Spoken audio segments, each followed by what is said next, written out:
everyone, I am Shuriken here.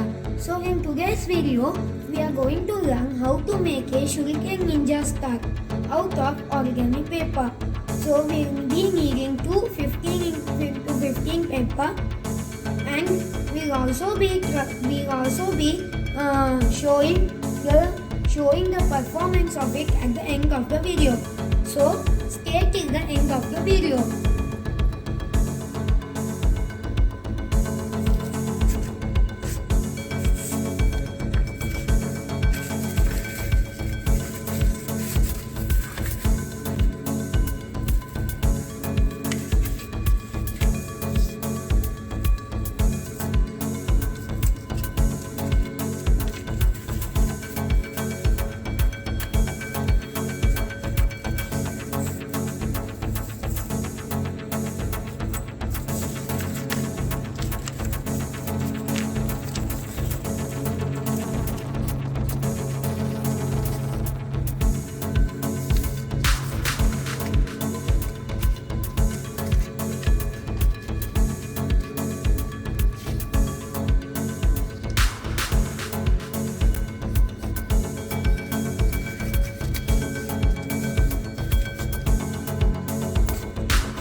So now we'll see the trial of our Shuriken ninja star.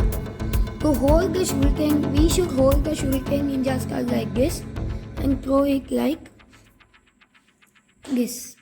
So it went so far. So that's it for today's video. If you like my channel, please like, share and subscribe to my channel Holiday Kid. Meet you in the next video.